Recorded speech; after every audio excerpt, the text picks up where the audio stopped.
Morning peeps, I'm back, and the reason I'm back is because I watched 30 seconds of a video this week and I had to turn it off. I had to turn it off because the first sentence said predicting the template in FPL is a very important skill. I mean, what does it even mean? What does it even mean? Why is it a skill to know what the template is? If you want to know what the template is, just go and watch a couple of content creators' videos and you'll know exactly what the template is before. The game hasn't even opened yet, and already it's a skill to have a template team. Absolute madness. It's no wonder that we spend the first 10 weeks trying to catch up with everybody else, because what happens is this template, this so-called template, it's normally garbage. And the reason it's garbage is because a lot of it is based on the algorithms, which are completely out of date. Of course, at the start of the season, they haven't got a clue. Players themselves are in different stages of preparedness for the new season. You know, often it'll be players that rely on physical skills that start better than the ones that are more intricate, because that kind of thing takes more practice to get right, you know. And you've got some players that like hot weather, others hate hot weather, you know. So it's impossible to predict basically how players are going to start the season. But every year we do it, and by August there'll be like, we will have whittled it down to about 25 players, you know, and that'll include people like Barco, Nkunku, Kwanzaa. Madness. And we do it every year. We do it every year. And this whole template thing is just like built, it's like a house of sand, and it gets blown down within 1 or 2 weeks. And it's just ridiculous. And this notion that you can somehow lose FPL if you don't pick the same team as content creators, absolutely ridiculous. You know, all that can happen is you end up 10 points behind them or 15 points behind them in 1 week. Big deal. That happens week in, week out. You know, but what they don't want, of course, is you to be ahead of them or to have a different team than them, because what they rely on is you having the same team as them, so that you're going to be watching their videos. There's no point you watching a video where they're discussing a transfer if you don't own any of those players yourself. So, you know, it's but the thing is, it is very difficult to avoid the template. It's in our nature. You know, we're tribal people. Sheep are herd people, and and it's very difficult to kind of go against that. You know, I mean, historically, if you were kind of different from everybody else, you'd be ostracised, wouldn't you, in a group? It still goes on now, you know. If you're a bit different, you're ostracised, basically, because it's not for the good of the group, you know. It's the group wants to be all social cohesion and all that. So when you go against the grain and start picking your own players, it becomes difficult. You know, you get ostracised even on Twitter. You pick a different player, and they all come along and try and bash you into shape. No, you can't pick that player. Why is he in your team? You've got to get Rodgers in. Everyone's got Rodgers. And so it goes on. And by August, we've all got identical teams. Or we'll hear from somebody who supports Sunderland that so-and-so's a nailed-on player at 4 million and all this type of thing. And then the season comes along and they're on the bench. And you think, why did I listen to this idiot? You know, because basically they don't know any better than anybody else. But you kind of clutch onto these straws because you want to fit the player in. You know, you need a 4 million player, so you kind of clutch at straws. You get an Nkunku in because you think he's out of position, even though he's got no experience in the Premier League whatsoever. And, you know, it just goes on and on. I do it. You do it, we all do it. And so what we do now to cover it up is we actually come up with a philosophy which states that you can't lose FPL in game week 1 if you do that. You know, to kind of give yourself a logical reason why it's all right to pick the same team as everybody else. But it's all a fallacy. You know, the winner of FPL, he won't have the same players as you guys had. You know, if you want to spend the whole season having the same ups and downs as everybody else, and then do it, you know, because it is easy. It is easier to play that way. You know, it's like I said, it's nature, human nature, to want to have a good week when everyone else is having a good week. And if you're having a bad week, it's a lot easier when everybody else is having the same bad week as you are. There's nothing worse than picking a team different from everyone else and having a bad week when all the community's having a great week. It's hard, it's difficult, you know, it is difficult. And when you have a great week and everyone else has had a bad week, they don't want to listen to you. They like, shut up, they don't go on Twitter all week. And you go, oh, look, I've got 100 points, you get accused of boasting. You know, but you end up with the same points as them, but because you had a different team than everybody else, you're not treated the same. You know, it's you know, it's harder. It is harder to be different. But I think really, if you want to win FPL, you just have to pick the players that you believe in.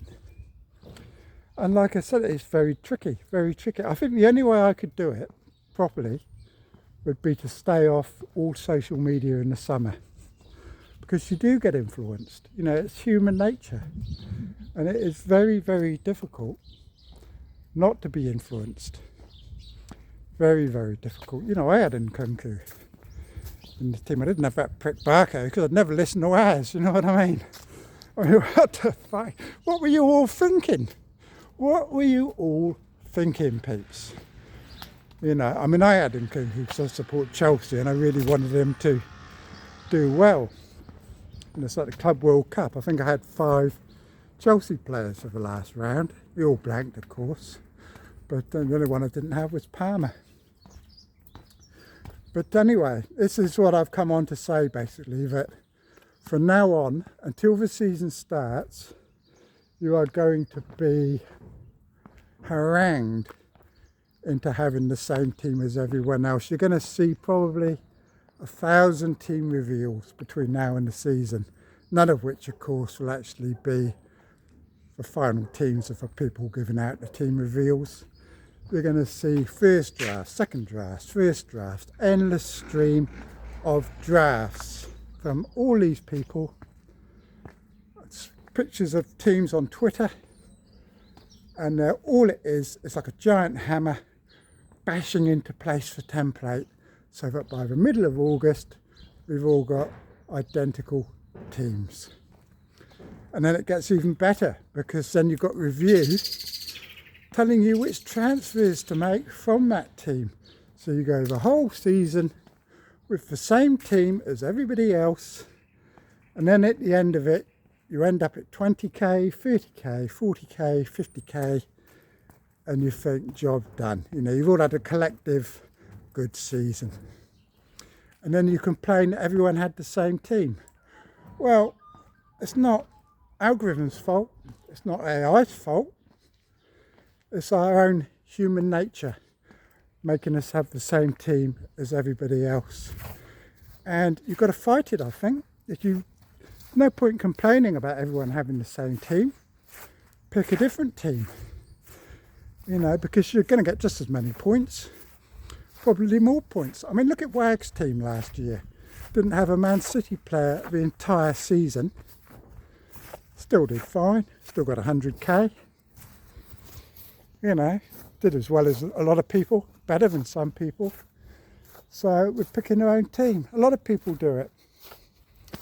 So just pick your own players and try not to be overly influenced by what's going on. I mean, we will be. It's not like we're even influenced by a person or anything like that. It's just like a group.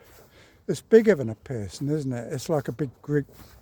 Groupthink comes in and we're all herded like sheep.